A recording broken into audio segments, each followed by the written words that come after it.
palsu. Dengan demikian, ada tuduhan juga bahwa Parakletos itu dianggap palsu, dan tuduhan ini adalah serius yang perlu kita jawab. Pak Pendeta boleh memberikan jawaban ataupun menolong kita tentang apa saja sih tuduhan-tuduhan dari katakanlah sebagian saudara-saudara kita tentang Parakletos yang menurut mereka itu kita palsukan. Ya, namanya legitimasi itu adalah ingin memperoleh bahwa sebenarnya apa yang mereka yakini itu benar gitu loh. Nah, persoalannya mengapa untuk membuktikan kebenaran kamu harus mencari legitimasi yang secara 4 poin tadi, manuskrip, linguistik, kontekstual, historis tidak mendukung, tapi kamu tetap paksakan. Membunuh orang atas nama agama, ya, bahkan membunuh orang atas nama Tuhan, ya, melawan segala bentuk ketidakadilan, melawan segala bentuk diskriminasi. Nah, jadi tugas umat percaya itu bukan untuk mengolok-ngolok orang yang beragama, yang berbeda keyakinannya, tapi memperjuangkan sebuah nilai yang penting, yaitu bersama dengan Kristus kita melawan kuasa kegelapan itu.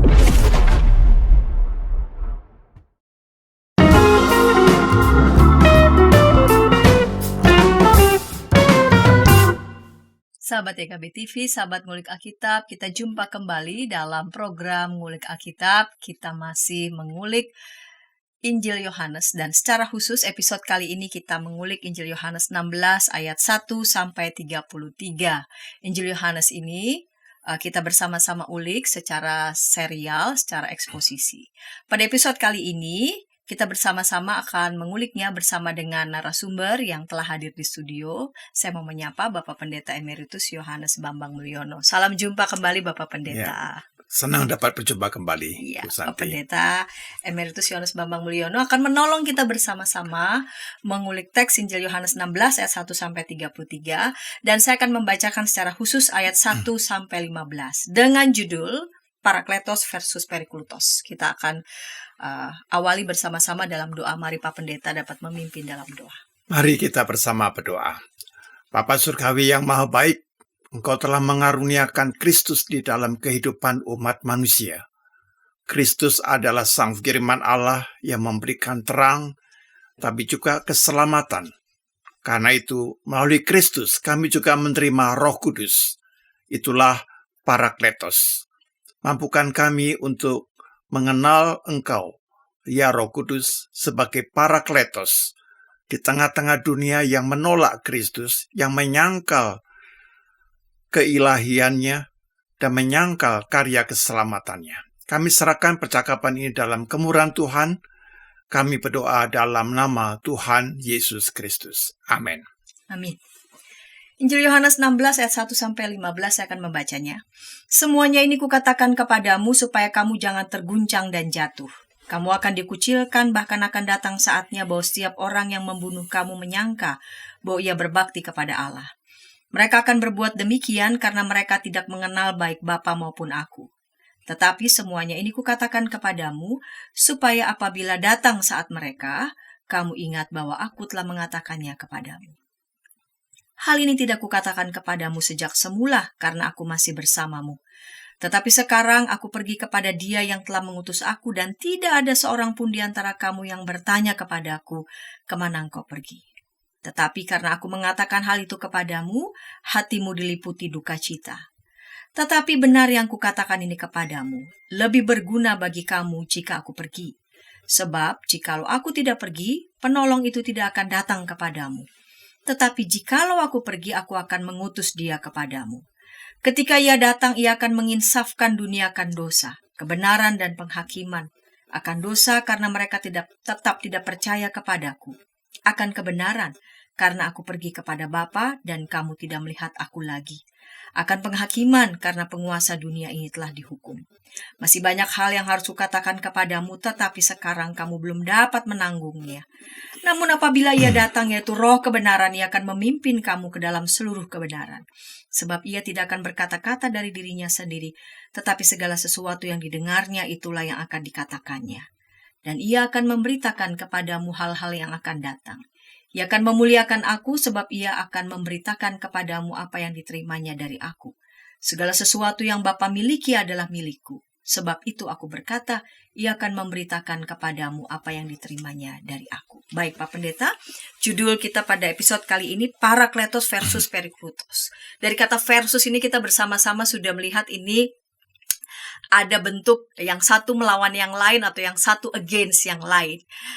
Di segmen pertama ini saya mau awali dengan kiranya Pak Pendeta dapat memberikan penjelasan. Apakah memang ada perdebatan di seputar tentang identitas Parakletos, Pak Pendeta? Ya, para sahabat YKB, Yohanes 16 tentang Parakletos ini menjadi hal yang dipersoalkan dan menjadi perdebatan karena ada pertanyaan apakah Alkitab itu dipalsukan. Gitu.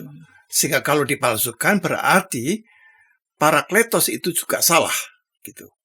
Jadi tuduhan ini merupakan tuduhan yang serius yang harus kita jawab.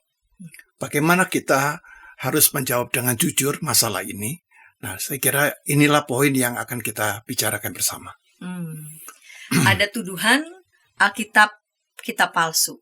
Dengan demikian ada tuduhan juga bahwa Parakletos itu dianggap palsu dan tuduhan ini adalah serius yang perlu kita jawab.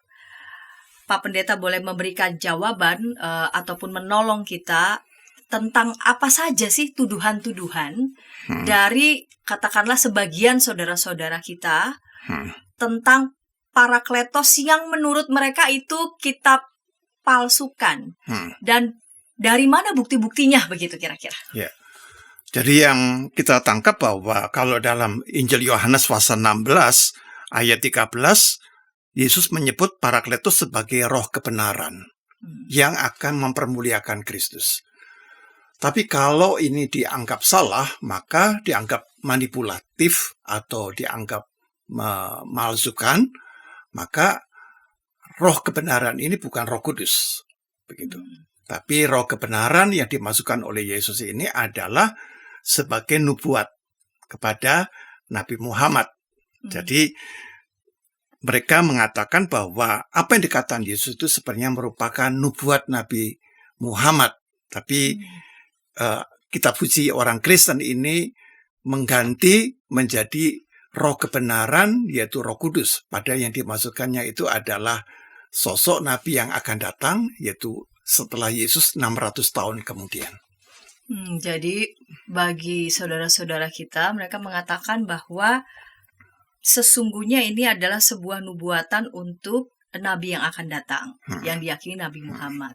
Jadi, sedangkan menurut kita, kesaksian kitab suci yang kita imani, Parakletos ini adalah roh kebenaran. Baik, nanti kita akan lihat beberapa pendekatan, bukti-bukti yang menegaskan, yang meneguhkan tentang apa yang disaksikan dalam kitab suci Parakletos itu adalah roh kebenaran. Kita akan nanti lihat bersama-sama.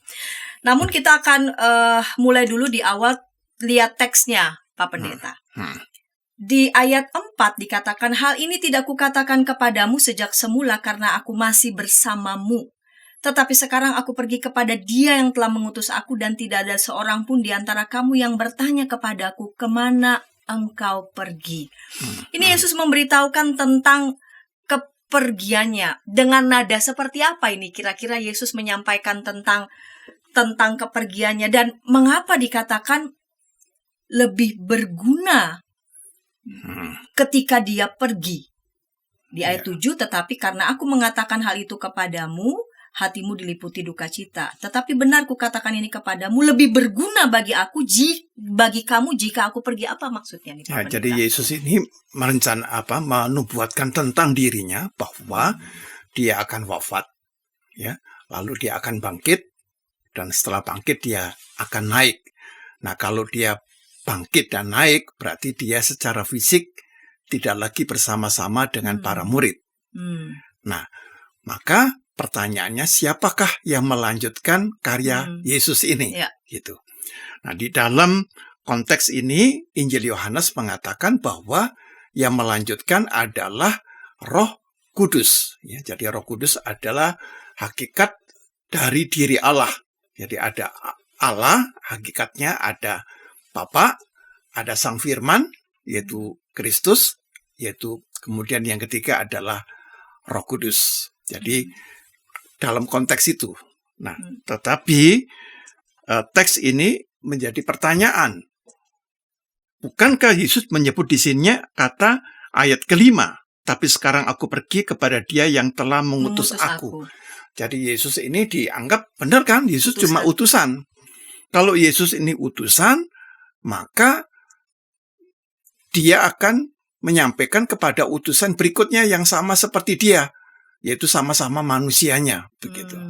Nah, dari konteks itulah mereka membangun sebuah narasi yang dikuatkan di dalam satu bagian dari ayat Quran, ya, misalnya dalam surah Pasal 61 ayat 6, ya, itu menegaskan ada 3 poin, yaitu bahwa Yesus adalah utusan Allah, kemudian yang kedua Dia membenarkan kitab sebelumnya yaitu Taurat, lalu yang ketiga Dia menubuatkan akan datangnya seorang yang bernama Ahmad, atau yang kemudian disebut dengan Muhammad.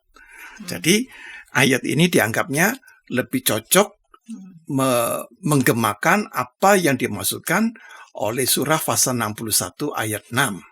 Begitu. Baik Pak Pendeta. Karena tadi Pak Pendeta di awal mengatakan ini perlu kita jawab secara serius, begitu ya. Kitab suci sendiri menyaksikan yang seperti apa nih tentang Roh Kudus? Karena bagi kita ini Yesus bukan utusan Allah yang statusnya sama seperti manusia biasa.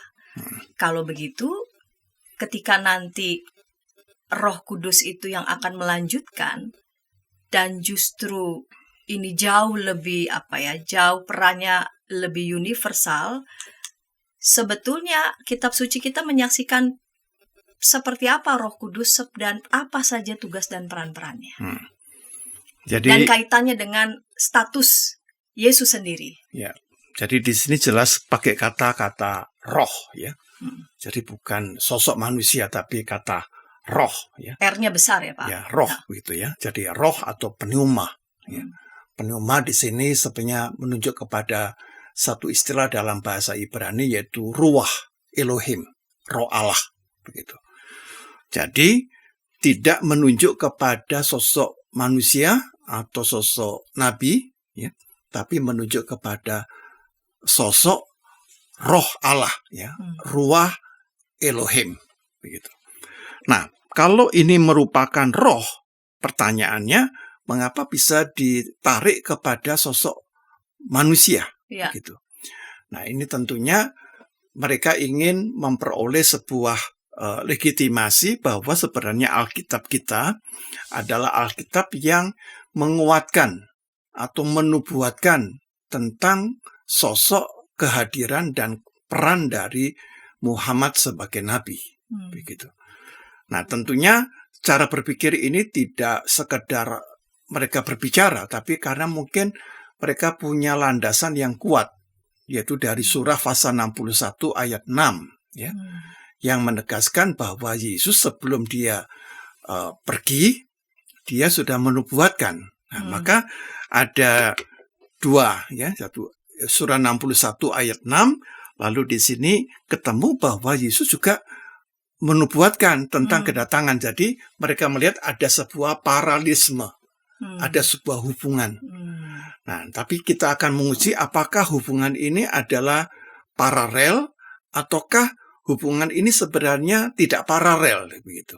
Nyambung atau tidak nyambung. Nah, ini yang harus kita uji di dalam percakapan kita. Jadi bagi mereka tuh ada teksnya semacam paralel. Yesus dianggap menubuatkan, dan bagi mereka yang dinubuatkan adalah sosok yang lain, yaitu diyakini sebagai Nabi Muhammad. Sedangkan bagi kita bukan itu yang sedang dikatakan. Bagi kita yang sedang disampaikan oleh Yesus adalah Roh Kudus. Yang tadi Pak Pendeta sudah mengatakan roh, pneuma itu. Nah, kita perlu untuk meluruskan siapa Roh Kudus, status Roh Kudus itu sendiri dengan Yesus, sehingga bagi kita, bagi orang Kristen, ini tidak sama dengan manusia. Status kait mengaitnya antara Roh Kudus dengan Yesus itu. Jadi sebenarnya ada benang merah yang menolong kita. Jadi baik umat Islam dalam hal ini Quran memang mengakui ada 3 subjek, ya, ada 3 bagian. Itu ada Allah, lalu ada Kalimatullah, ya, lalu ada Rohullah, ya, atau Roh Kudus atau Roh Allah begitu. Nah, tapi cara mendefinisikannya berbeda-beda, gitu. Nah, di dalam konteks ini sebenarnya Yesus di dalam ucapannya adalah berkedudukan dia sebagai Kalimatullah, ya, Kalimatullah atau Logos, atau kalau dalam bahasa Ibrani disebut dengan Dabar Adonai, ya. Kita menyebutnya dia adalah firman Allah, begitu. Nah, kalau Yesus ini sang firman Allah, maka logikanya Allah menciptakan segala sesuatu dengan firman, maka dia adalah pencipta. Itu versi kita. Ya. Tapi bagi mereka, Kalimatullah itu adalah ciptaan. Gitu. Nah, kalau demikian, maka Roh Allah itu juga adalah ciptaan. Maka Roh Allah ini yang disebutkan Roh kebenaran, Parakletos itu disebut oleh mereka sebenarnya bukan Parakletos, gitu, tapi Periklutos. Oh, baik Pak Pendeta. Kita akan ulas bersama-sama nanti di segmen kedua. Seolah-olah ini ada sekedar cuma permainan kata, Parakletos, Periklutos. Apakah ini cuma sekedar permainan kata atau dari 2 kata ini memang benar-benar beda ini secara substansi? Kita akan bersama-sama ulik segmen kedua, namun sebelumnya kita dengarkan pesan-pesan berikut ini.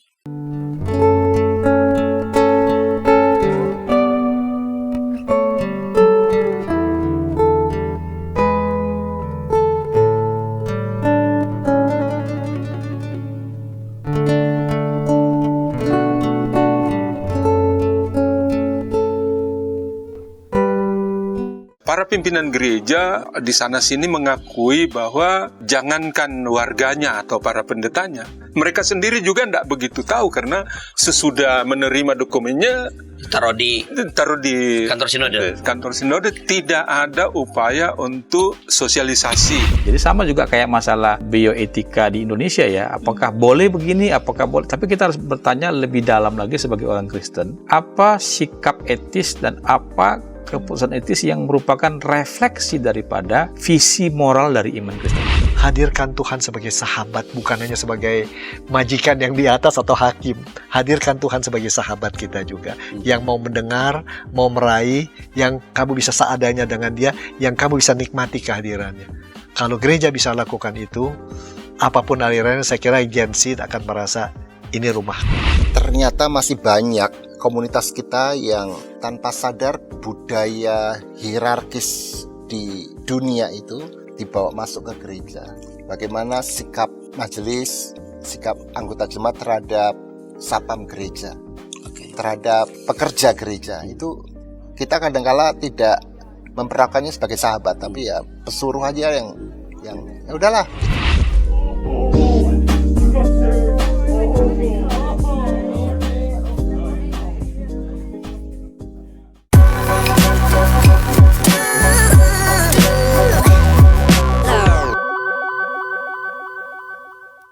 Sahabat EKB TV, sahabat Ngulik Alkitab, senang masih bersama dengan kami dalam program Ngulik Alkitab. Kita sedang mengulik Injil Yohanes pasal 16 ayat 1 sampai 33, diberi judul Parakletos versus Periklutos. Kita memasuki segmen yang kedua. Saya mengajak sahabat dapat berinteraksi di kolom komentar yang sudah tersedia. Saya kembali ke Bapak Pendeta Emeritus Yohanes Bambang Mulyono. Baik Pak Pendeta, di segmen yang kedua ini Pak Pendeta kiranya boleh membantu kita untuk menjelaskan apakah ada dokumen, katakanlah, yang mendukung Periklutos ini, atau justru dokumen-dokumen yang apa ya, katakanlah yang otentik, yang valid, justru lebih banyak mendukung yang Parakletos. Ya, saya kira itu pertanyaan yang penting, bahwa kita lebih baik dalam masalah ini tidak memberikan pandangan-pandangan pribadi kita, keyakinan-keyakinan kita, karena itu semuanya subjektif. Jadi kita harus kembali kepada dokumen. Nah, kalau kita mencoba meneliti dokumen-dokumen yang ada, misalnya Codex Sinaiticus, Codex Vaticanus, kemudian Septuaginta, kemudian ada versi Vulgata, ada juga versi Armenia, ada versi Koptik, ya, ada versi Alexandria. Semua teks itu kan tersebarnya itu dari berbagai wilayah. Dan menarik bahwa seluruh dokumen itu tidak ada satupun kata Periklutos. Tidak ada. Jadi semuanya, bahkan boleh saya tambahkan untuk manuskrip yang ini, ya, Injil Yohanes pasal 16 ini ada sekitar 5.800 manuskrip. Bayangkan. 5.800. Ya, 5.800 manuskrip. Itu semuanya berbicara tentang Parakletos. Ya, Parakletos di sini artinya roh kebenaran, ya, ruah Elohim tadi sebagai penghibur, sebagai pembela, ya, sebagai sahabat, ya, karena Parakletos itu artinya di samping, ya. Kletos itu dari kata kalin, memanggil. Jadi dia itu adalah sosok yang mendampingi umat gitu, dan dia ada di dalam hati kita. Maka itu semuanya di dalam seluruh manuskrip. Saya sampai penasaran untuk mencoba mencari, ya, apakah ada kemungkinan itu pemalsuan. Kalau ada pemalsuan itu masalahnya di sini. Katakanlah dipalsukan di Mesir, tapi kan ada di Armenia. Kalau itu dipalsukan di Armenia, ada juga di Alexandria. Kalau dipalsukan di Alexandria, harusnya juga tidak terpengaruh di Codex Sinaiticus ataupun Vaticanus. Tapi seluruh dokumen yang ada itu semuanya menyatakan itu adalah Parakletos. Sedikit pun tidak ada kata Periklutos gitu. Jadi Periklutos adalah sebenarnya sebuah usulan gitu. Sebenarnya lebih tepat usulan ketika beberapa penceramah dari saudara-saudara kita Muslim itu menyebutkan kata itu. Tapi sebenarnya kalau dicek dalam dokumen tidak ada itu. Itu hanya ada di dalam pikiran. Nah, ini menarik. Itu usulan, jadi istilah itu sendiri tidak berangkat pada data, manuskrip, teks apa begitu, enggak ada ya. Jadi kalau ada, jadi kayak seperti cetusan singkat saja. Ya, cetusan tapi maksudnya ingin dicocokkan. Misalnya surah pasal 61 ayat 6. Yesus menyebutkan, menubuatkan bahwa setelah aku akan datang seorang yang bernama Ahmad. Nah, Ahmad itu kan bahasa Arab. Kalau ditranslate ke dalam bahasa Yunani, dia adalah Periklutos. Jadi Periklutos itu sama dengan Ahmad yang artinya yang terpuji. Jadi berarti dari Ahmad ke Periklutos yang terpuji, Periklutos, maka kemudian ini sebenarnya bukan Parakletos, tapi ini Periklutos begitu. Dari sana mengatakan bahwa teks dari Yohanes pasal 16 ini dipalsukan begitu. Karena kata yang muncul dari Ahmad menjadi Yunaninya itu Periklutos cocok kalau dimasukkan di kata pandangan ini begitu. Tapi nanti kita bisa melihat apakah dari sudut manuskrip, ya kan? Tapi juga bisa kita lihat dari sudut linguistik, ya. Dari linguistik antara kata Parakletos dan Periklutos itu dua hal yang berbeda. Kalau Periklutos itu menunjuk kepada karakter, tapi kalau di dalam Parakletos itu menunjukkan kepada peran, pada karyanya, gitu. Jadi secara linguistik juga tidak cocok. Yang ini adalah bentuk adjektif, ya, sifat. Kalau ini bentuknya noun, begitu. Nah, jadi tidak bisa sekedar orang salah tulis. Dan juga memang dokumen tidak mendukung kata Periklutos. Ya, jadi 5.800 manuskrip itu semuanya, ya, tanpa terkecuali 100% dari 5.800 menyebutnya Parakletos. Nah, kalau dokumen itu jelas eksplisit menyebutnya adalah Parakletos, mengapa kemudian ada orang menerjemahkan, misalnya nama saya diterjemahkan ke dalam bahasa Yunani, lalu dicocokkan. Nah, ini sepertinya adalah cocok begitu. Nah, itu yang saya katakan, pola ini tidak mengikuti metodologi ilmiah yang benar gitu. Jadi ya bukan metodologi tapi cocok logi gitu ya. Dicocokkan dan dicoba dimasukkan. Nah, akibatnya akan menjadi masalah. Bahkan kalau itu nanti secara konteks dimasukkan akan menjadi masalah. Misalnya Periklutos adalah Muhammad misalnya gitu kan. Coba dibaca misalnya pada ayat yang ke-14 ya. 14, saya akan baca. Ya, silakan. Ia akan memuliakan aku, sebab ia akan memberitakan kepadamu apa yang diterimanya dari aku. Nah, perhatikan, kalau ia ini adalah Muhammad, ya, maka disebutkan Muhammad akan memuliakan Yesus, sebab ia akan memberitakan kepadamu apa yang diterimanya dari aku. Nah, jadi pertanyaannya kepada para apologet yang mati-matian mengatakan bahwa ini Periklutos yang menunjuk kepada Muhammad. Kemudian coba saya tanya, coba Pak kamu baca ayat 14. Ya. Di sana dikatakan bahwa Periklutos itu akan memuliakan Yesus. Pertanyaan saya, kamu rela apa tidak? Kamu setuju bahwa Periklutos atau Ahmad ini memuliakan Yesus? Kalau memuliakan Yesus berarti Yesus ini akan kamu pandang dalam konteks kamu. Dia adalah sosok yang tinggi, yang ilahi. Karena kata memuliakan itu hanya untuk Allah. Nah, berarti secara kontekstual kata Periklutos pun juga tidak cocok di sini. Jadi dari bukti konteks teksnya juga itu nggak cocok. Ya, jadi dari sudut manuskripnya nggak cocok, dari sudut linguistik tidak cocok, kemudian dari sudut konteks juga tidak cocok. Tapi juga dari sudut historis pun juga tidak cocok. Karena disebutkan bahwa secara historis Yesus adalah hidup di era abad pertama. Lalu sosok ini adalah abad ke-6 yang disebutkan memberitahukan kepadamu apa yang diterimanya dari aku. Diterimanya dari Yesus. Nah dia hidupnya di tahun berapa? Masa bisa orang yang hidup di abad ke-6 menerimanya dari Yesus yang secara geografis juga tidak pernah bertemu. Ya, secara fisik tidak pernah bertemu. Pertemunya bagaimana? Begitu. Ya. Kalau kita lihat bahwa Yesus ini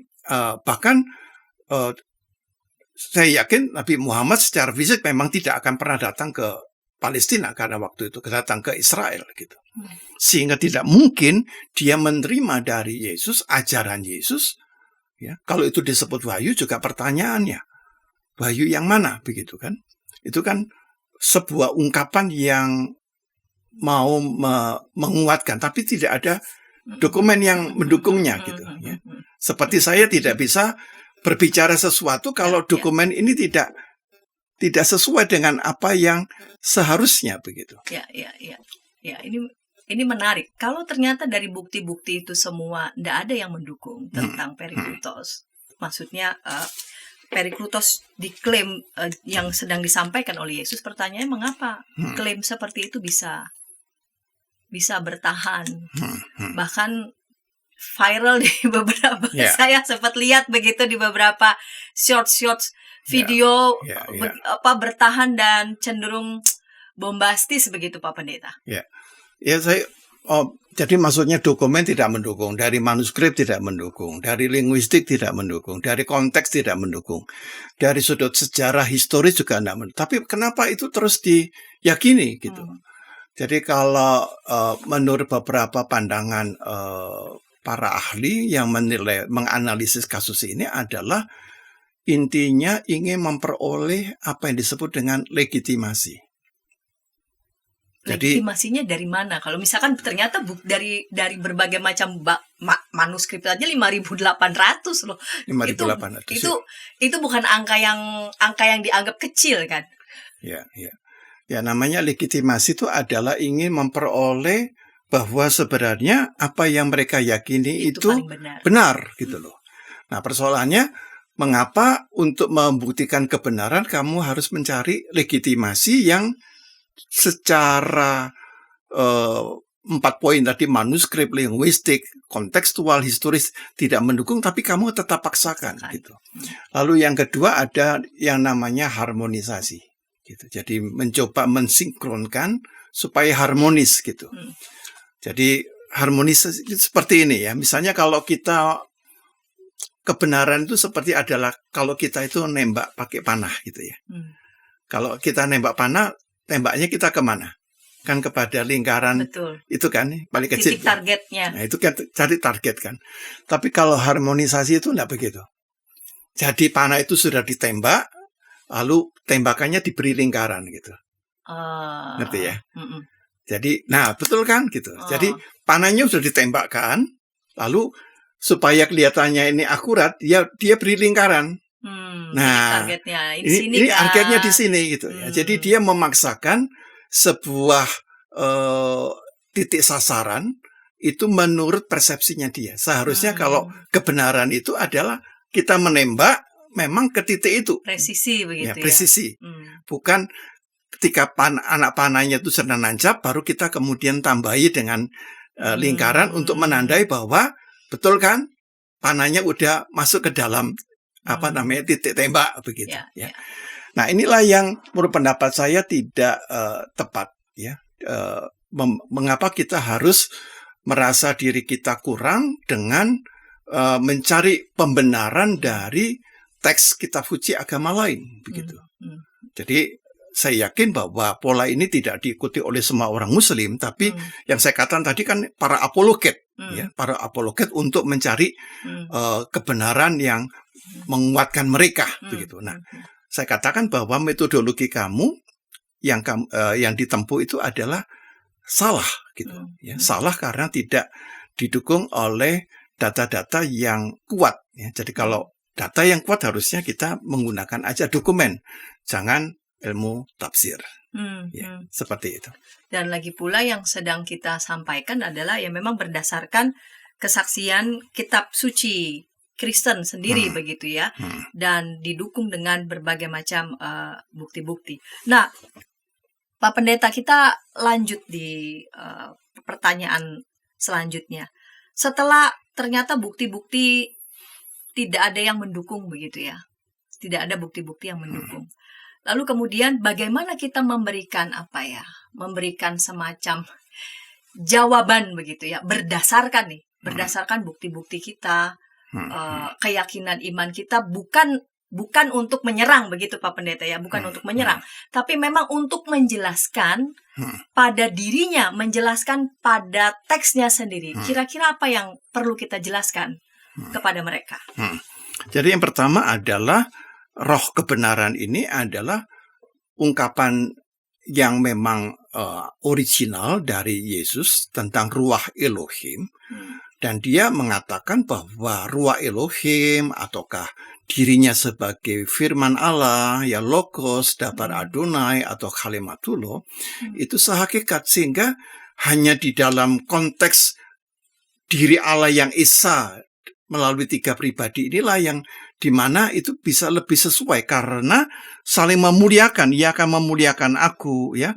Bahkan disebutkan ia tidak akan berkata-kata dari dirinya sendiri ayat 13, tetapi segala sesuatu yang didengarnya itulah yang akan dikatakannya dan ia akan memberitahukan kepadamu hal-hal yang akan berarti ini datang. mau mengatakan ada kesetaraan dalam relasi-relasi itu. Jadi Allah yang esa itu memang ini agak sulit juga diterima oleh teman-teman kita, tapi no problem lah. Tapi sebenarnya logikanya sederhananya begini. Kalau Yesus disebut kalimatullah, maka Allah menciptakan segala sesuatu dengan firman-Nya, maka logikanya kalimatullah itu adalah pencipta yang sehakikat dengan diri Allah.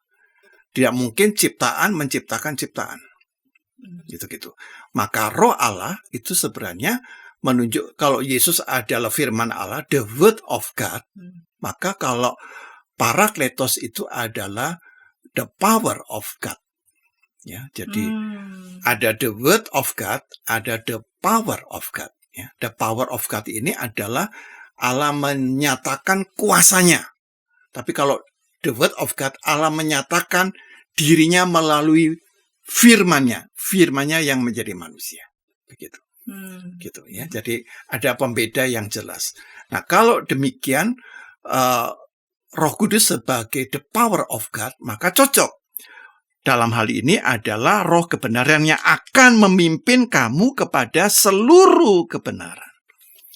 Ya, jadi the power-nya itu adalah memimpin umat kepada kebenaran. Begitu. Nah, lalu yang kedua, kita memberikan respect, penghormatan kepada siapapun termasuk umat Muslim untuk mempercaya Muhammad sebagai nabi yang akan datang. No problem itu. Itu adalah hak mereka. Ya. Dan kita tidak perlu mempersoalkan. Tapi menjadi persoalan ketika mereka menegaskan bahwa kedatangan Muhammad itu dipaksakan masuk di dalam nubuat Alkitab. Nah, itu baru masalah. Nah, itulah yang saya nanti pikir bagaimana pola pendekatan yang seharusnya kita lakukan. Nah, pola pendekatan yang seharusnya kita lakukan terlebih di negeri kita yang majemuk, dalam konteks juga kita dialog antar umat beragama dan berbagai relevansi lainnya ya, karena kita kan berkaitan dengan kehidupan praktis kita sehari-hari. Kita akan ulik itu di segmen ketiga, namun sebelumnya kita dengarkan pesan-pesan berikut ini.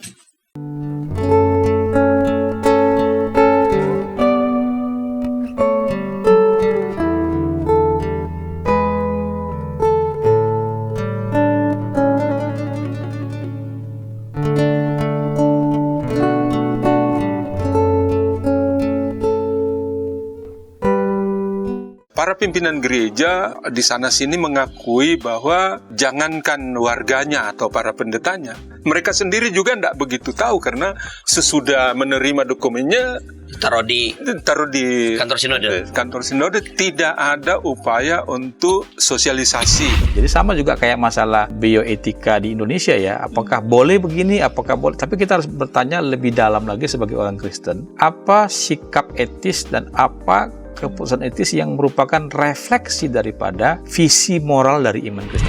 Hadirkan Tuhan sebagai sahabat, bukan hanya sebagai majikan yang di atas atau hakim. Hadirkan Tuhan sebagai sahabat kita juga, yang mau mendengar, mau meraih, yang kamu bisa seadanya dengan dia, yang kamu bisa nikmati kehadirannya. Kalau gereja bisa lakukan itu, apapun alirannya, saya kira Gen Z akan merasa ini rumah. Ternyata masih banyak komunitas kita yang tanpa sadar budaya hierarkis di dunia itu dibawa masuk ke gereja.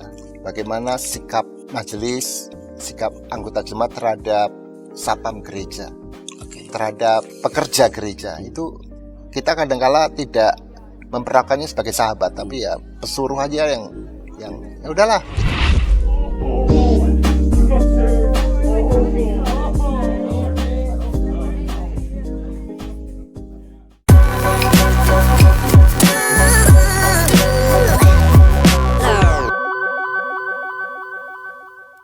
Sahabat TKB TV, sahabat Ngulik Alkitab, senang masih bersama dengan kami dalam program Ngulik Alkitab. Kita sedang mengulik Injil Yohanes pasal 16 ayat 1-33, diberi judul Parakletos versus Periklutos. Kita memasuki segmen ketiga, segmen penutup. Baik, Pak Pendeta, di ujung segmen kedua, Pak Pendeta tadi sudah memancing kita ini ya. Jika demikian posisinya, bagaimana kita memposisikan diri dalam kaitan dengan kehidupan relasi antar umat beragama. Ketika kita ada dalam katakanlah dialog antar umat beragama, ketika kita menyadari bahwa ada sebagian, tidak semua pasti ya, sebagian katakanlah yang mengklaim bahwa Alkitab kita palsu begitu. Lalu kemudian Parakletos yang kita klaim juga itu palsu, mengada-ngada. Bagaimana nih kita memposisikan diri sebagai orang-orang percaya berhadapan dengan katakanlah ketidaktahuan ya sebagian dari saudara-saudara kita. Jadi kalau saya menegaskan masalah keaslian Alkitab ya. Kalau keaslian Alkitab saya kira tidak ada yang bisa membantah. Karena tadi saya sebutkan ada 5.800 manuskrip. Itu semuanya sama. Ya. Dan yang kedua, seluruh kodeks itu menguatkan apakah Sinaiticus, Vaticanus, Septuaginta, Vulgata, Armenia, Koptik, ya, Alexandria, semuanya sama. Padahal itu tersebar ke wilayah yang luas. Jadi kalau ini dipalsu, yang lain bisa dicek itu.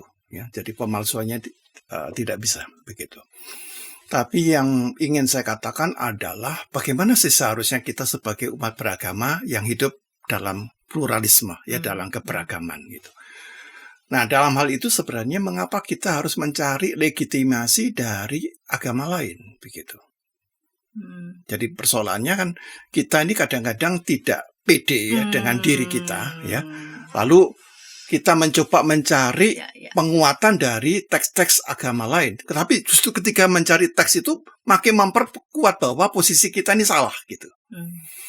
Nah, saya mengusulkan bahwa di dalam hidup bersama itu kita mencoba mengikuti sebuah pemikiran dari seorang filsuf besar namanya Wittgenstein, ya, yang nanti akan mempengaruhi juga cara berpikir dari seorang tokoh yang membangun tentang kehidupan umat beragama namanya Josh Lindbeck gitu.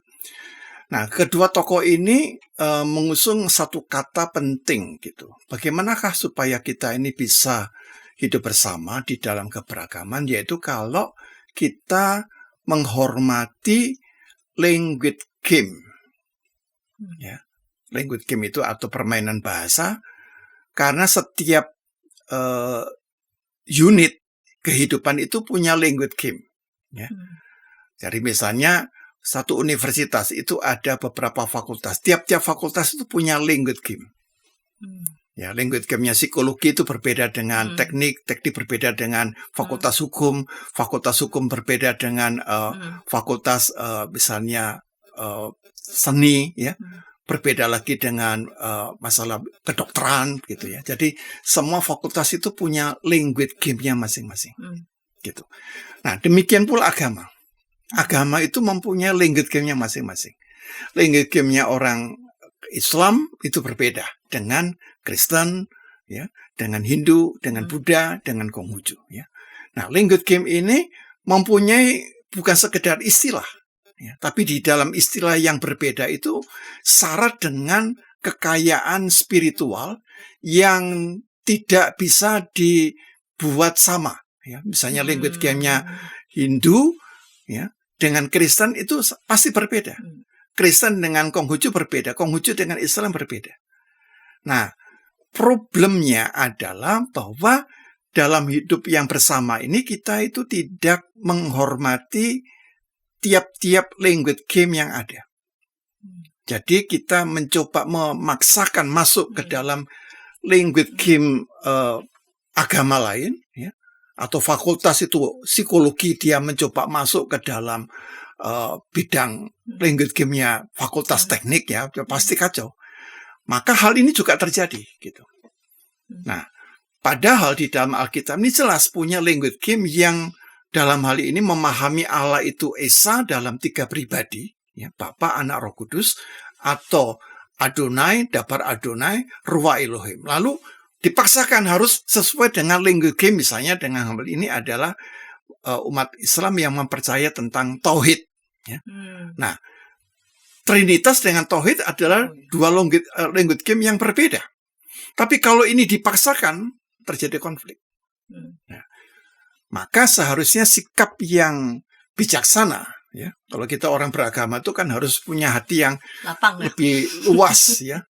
Ya, lebih luas daripada orang yang tidak beragama. Hati kita ini harus lebih luas, ya. Luasnya tuh kalau bisa seperti samudra, seluas-luas mungkin. Sehingga kita tidak mudah tersinggung, kita tidak mudah marah, begitu ya.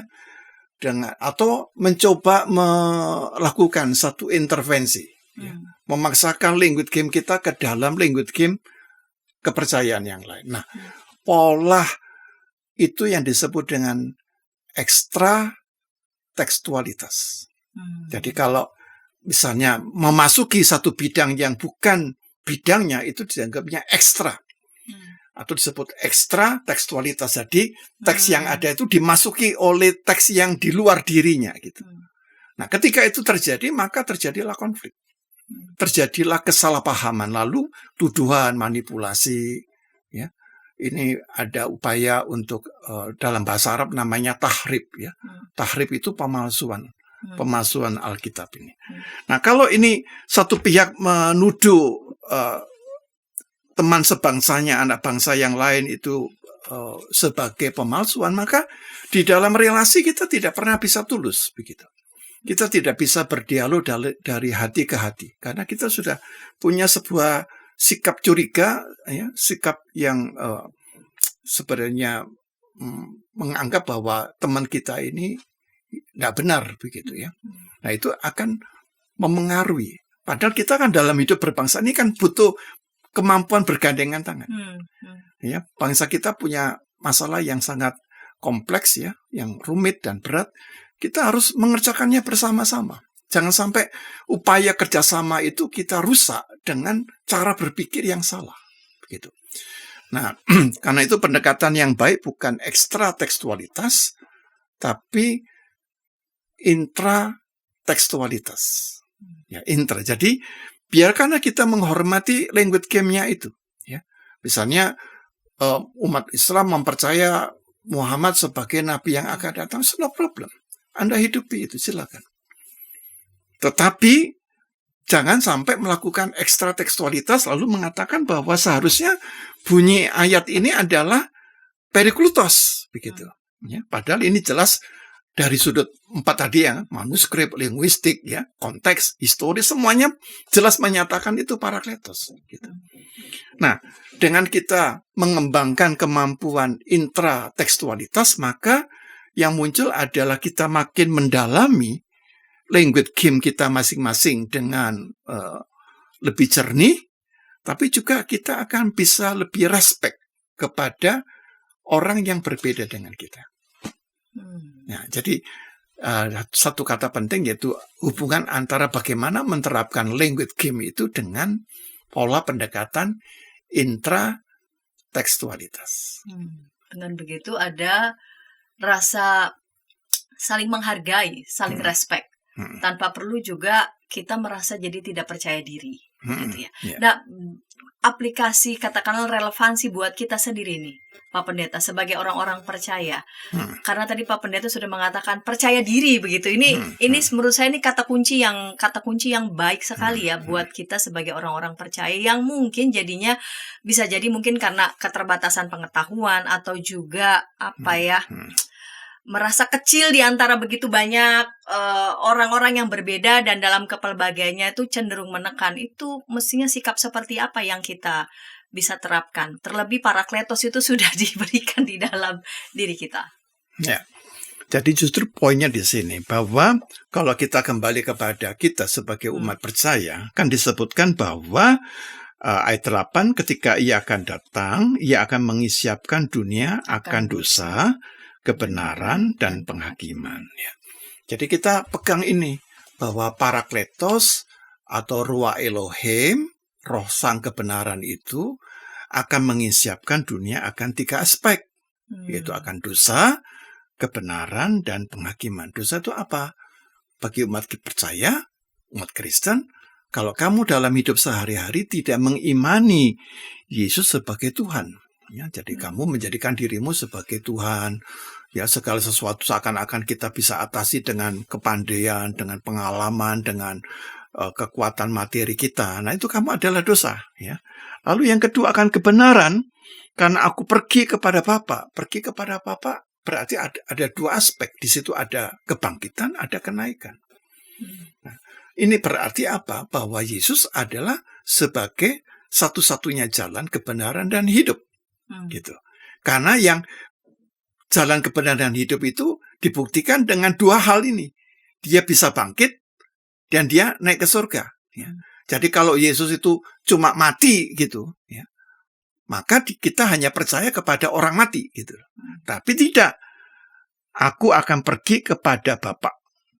Ya. Jadi menegaskan bahwa Yesus adalah sebagai satu-satunya jalan kebenaran hidup yang menjamin kita dengan kebangkitan dan kenaikannya ke surga. Lalu yang ketiga, akan penghakiman karena penguasa dunia ini telah dihukum. Ya. Penguasa dunia bisa kuasa yang kegelapan atau dimanifestasikan dengan nama iblis, gitu ya, dengan para malaikatnya. Jadi iblis punya malaikatnya, ada strukturnya, ada sistemnya, gitu. Nah, kuasa kegelapan ini sudah dikalahkan Tapi belum selesai. Kita dipanggil untuk ambil bagian, berpartisipasi sebagai kawan sekerja Allah untuk melawan kuasa kegelapan dalam berbagai bentuk. Sekarang dalam bentuk kekerasan, ya, konflik peperangan, ya, membunuh orang atas nama agama, ya, bahkan membunuh orang atas nama Tuhan, ya, melawan segala bentuk ketidakadilan, melawan segala bentuk diskriminasi. Nah, jadi tugas umat percaya itu bukan untuk mengolok-ngolok orang yang beragama, yang berbeda keyakinannya, tapi memperjuangkan sebuah nilai yang penting, yaitu bersama dengan Kristus kita melawan kuasa kegelapan itu. Begitu. Baik Pak Pendeta, ini menarik, ini mencerahkan kita di topik ini secara khusus dengan kita mengulik Injil Yohanes pasal 16 ya, ayat 1 sampai 33 di bawah judul Parakletos versus Periklutos. Dialog antar umat beragama yang kita kembangkan menjadi dialog yang saling respect, itu penting ya. Bukan melakukan sikap-sikap tadi ya Pak Pendeta sudah menyebut ekstra tekstual, melainkan intratekstual.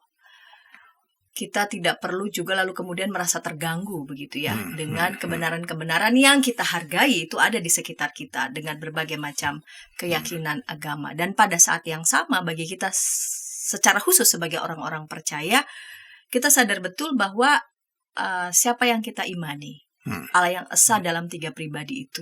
Dan itu tidak membuat kita juga menjadi kecil. Kalau kita sungguh-sungguh kita adalah orang-orang yang percaya ya, justru kita seharusnya malah berbangga begitu ya. Kita seharusnya malah justru bersyukur sebab Tuhan yang kita imani itu bukan Tuhan yang mati ya, melainkan Tuhan yang sungguh-sungguh hidup, yang menjamin juga keselamatan kita melalui kebangkitan kenaikannya ke surga. Baik Pak Pendeta, terima kasih untuk kesediaan mengulik pada episode kali ini, dan lagi-lagi para sahabat bisa mengajukan pertanyaan ataupun pasti respon tanggapan di kolom deskripsi yang sudah tersedia, supaya kita juga bisa sama-sama belajar dan terus belajar dan terus belajar. Dan lebih dari itu bukan cuma soal belajar tentang pengetahuan, namun melalui ulikan Alkitab pada episode kali ini makin menguatkan iman percaya kita. Baik Pak Pendeta, sebelum kita bersama-sama mengakhiri episode kali ini, Pak Pendeta dapat memimpin kita dalam doa. Ya.